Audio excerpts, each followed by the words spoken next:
Bienvenue à tous dans notre deuxième vidéo. Rachid Nazmitinov joue en noir contre Kosolapov en blanc. Le blanc a commencé par E4, E5, cavalier F3. Il demande le pion. Il le protège en cavalier C6, cavalier C3, cavalier F6. L'ouverture de 4 cavaliers. Vous allez trouver que cette ouverture elle est très ennuyeuse.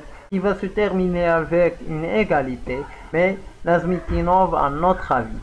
Le blanc a joué D3.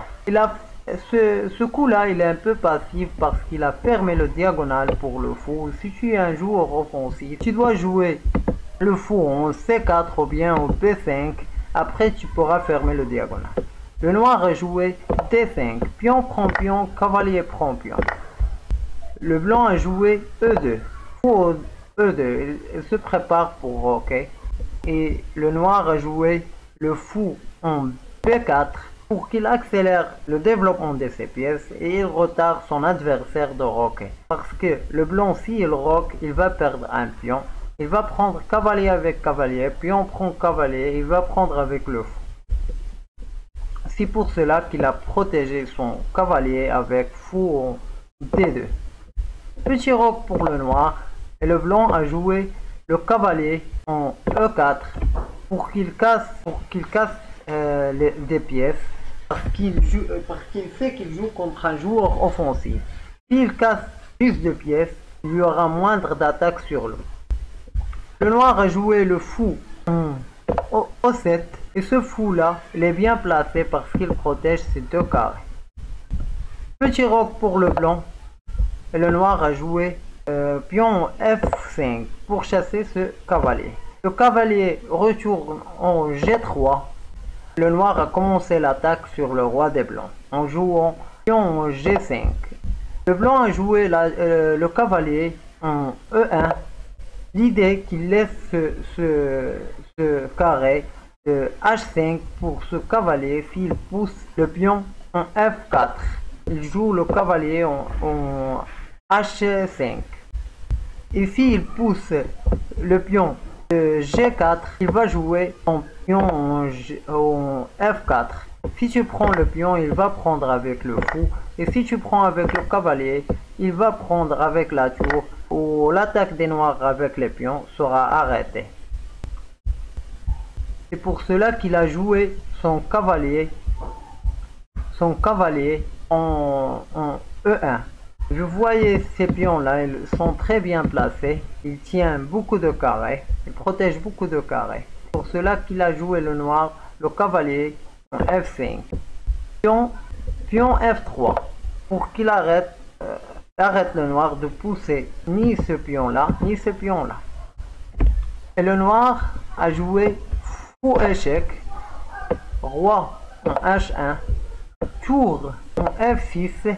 L'idée des noirs, c'est qu'il joue sa tour en H6, après il joue sa reine en F8, après il sacrifie sa tour. Tu es obligé de prendre avec le roi parce que tu n'as pas un carré où aller, parce que ce carré là il est protégé par le fou. Et après il va jouer la reine échec. Tu es obligé de te protéger avec le roi. Il va prendre le cavalier avec un échec. Il n'a pas un carré où aller. Tu as qu'un seul carré, c'est G3. Et après, il va te jouer la reine en H4, échec et mat. Et le blanc a joué C3. Le noir a joué le fou en E6. Cavalier en C2, tour au H6. Il met la pression sur ce pion là. Fou en E3, il veut s'en débarrasser de ce fou là parce qu'il empêche le roi de se déplacer.